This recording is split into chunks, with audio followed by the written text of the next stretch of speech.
Hello friends, welcome back to the Dowered Diaries, and if you're new, I'm Jennifer. Corey and I are so grateful you've joined us on our channel. It's that time of year again, time to bring a little autumn magic to the front porch. Today we're decorating with rich, dark autumnal colors and cozy textures that can easily transition into Halloween and then right back again into fall. So let's get started. My favorite way to add color to the front porch is to bring in some fall flowers and plants. All our plants are from Lowe's.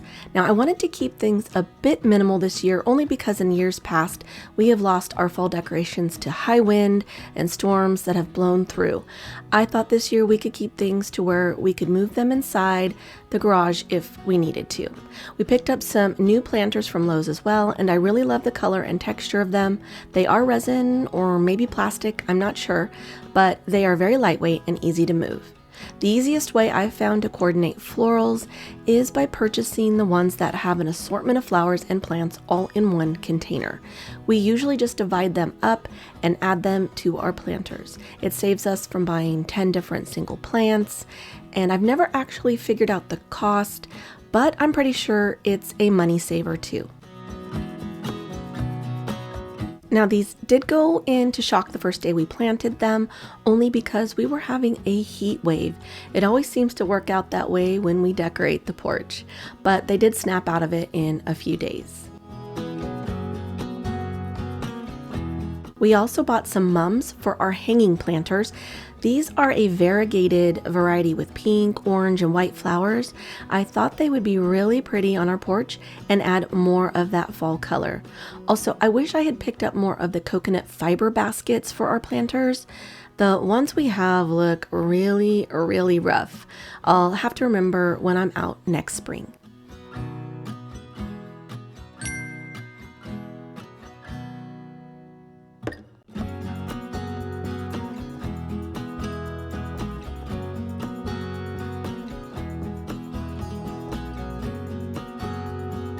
Corey did clean off the porch and the front of our house with the hose just to get off all the dust and spider webs from the summer season. I did clean the window as well, inside and out. I just love when my windows are freshly cleaned. It makes the view so much better. Now, I'm not usually a fan of faux plants and florals for the outside of my home. I use them inside, but for outdoors, I just feel that it should be natural. But I decided to purchase a fall tree this year. Again, this is because last year I used some branches and things, but the wind from Helene completely destroyed our decorations. I thought with this tree, I could easily move it in when the winds picked up. I feel like it's a good faux tree for the price. I'll leave it linked for you all below in case you're looking for one to add to your home. Since I already broke my own rule of faux plants outside, I decided to add these faux leaves to the base of the tree. I originally thought to add some rocks, but then I realized it would be harder to move the planter, so I opted for these instead. I purchased this wicker pumpkin planter from Hobby Lobby, but I don't really think it's meant for outdoors or live plants. I'll be sure to remove the plant before watering to keep from ruining the planter. Now I was hoping the mums would fit inside, but the pot was just a little too large and they don't sit far enough down inside the planter. I'll have to go back to the nursery and find something a bit smaller to fit inside. I wanted to create a wreath that had some natural elements for this fall, something a little bit moody in color with dried leaves and lots of texture. I started with an 18-inch grapevine wreath, some dried leaves in fall colors. I wanted to add some softness and movement to the wreath, so I purchased some faux pampas grass in the color dark brown. You could also use real pampas grass. I also picked up some of these feather picks from the wedding section of Hobby Lobby. I thought they would add a pretty texture, and they were 99 cents a piece. I had some seed pods on hand and thought they would work well with all the other natural elements. I'm always gathering sticks to use in my fall and Christmas decorating, even for winter too. And this fern stem I found while browsing Michael's will really give the wreath some texture. I'm sad they only had one because I would have liked to add more, but in the end it worked out.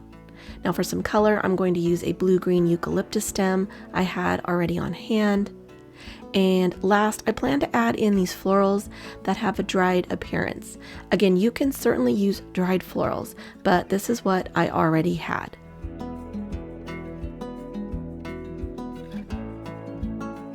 I started first with the sticks.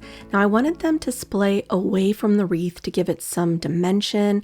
I did this as always in a set of 3, creating a triangle. I like it when things look a bit wild and natural.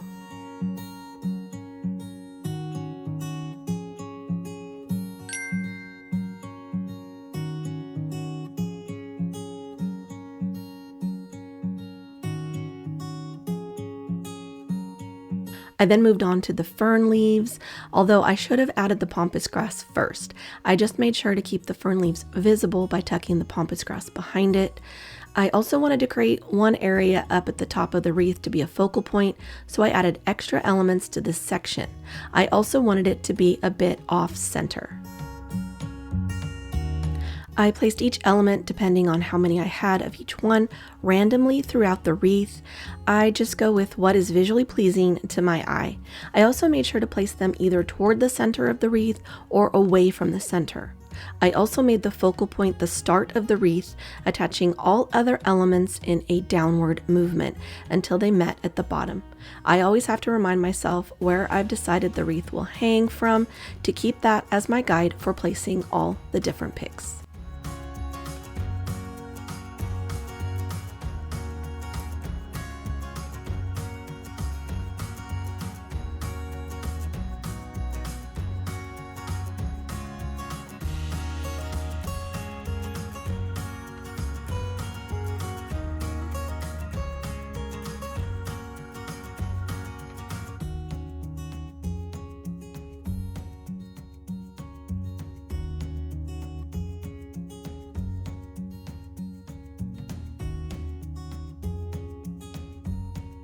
Once I had all the leaves in place, I began adding the seed pods. I used 3 at the top where I had my focal point and then randomly placed the others.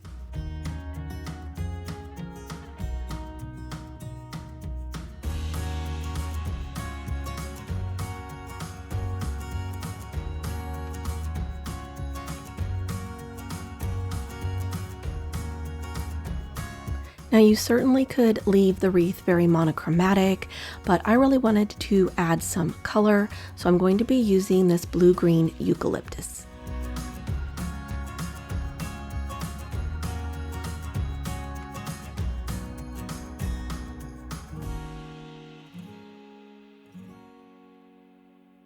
I then added in the feather picks. I wanted these to add movement, so I concentrated mostly on the outside and inside of the wreath.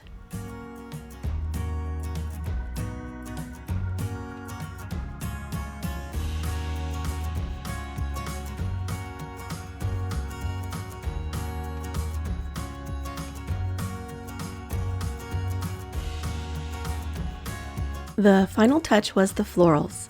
I used them sparingly to keep it minimal, but it all depends on the look you're trying to achieve.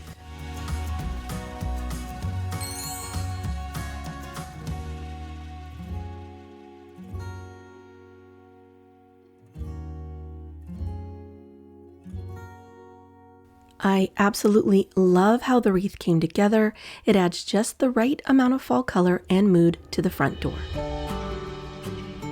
This really pretty tassel rug is from World Market. I love the burgundy florals on it and thought it would pair well with my burgundy fall doormat I purchased from the at-home store. These grapevine pumpkins are something I've had for years. I own 2 sizes. I love them because they have lights inside that are soft orange and they glow beautifully at night. I thought these pumpkins worked really well with the natural elements of the wreath.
Our fall porch is looking warm and cozy, but you know me, I can't resist sprinkling in a little Halloween mischief. I'll add in a few whimsical touches while keeping that autumn glow. I love that these changes are simple and don't require a lot of redecorating to achieve a festive look. I began by adding orange pumpkins in and around the fall tree. I then switched out the wreath to one I created. I also switched out the grapevine pumpkins for the cute little pumpkin which I made. And last are the scaredy pumpkins. All of these DIYs can be found in our fall DIY video, linked below.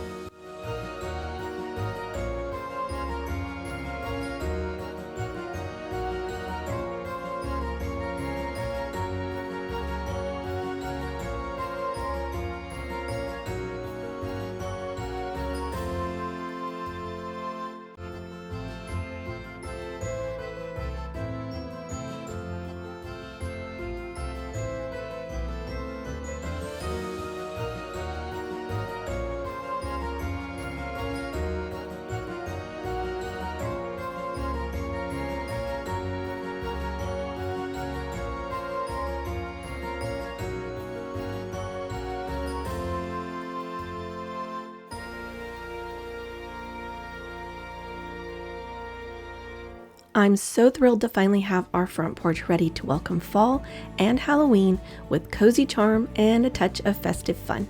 I hope this gives you inspiration for your own seasonal decorating. Porch decorations don't have to be challenging or difficult, just a few fall plants and pumpkins will do the trick. Don't forget to like and subscribe. Also, make sure to click that bell notification so that you won't miss any of our upcoming videos. Be sure to share with me in the comments what favorite fall touches you love to add to your front porch. We can't thank you enough for stopping in to visit with us today. Corey and I wish you all a beautiful fall season, and we'll see you very soon in the next one. Bye for now.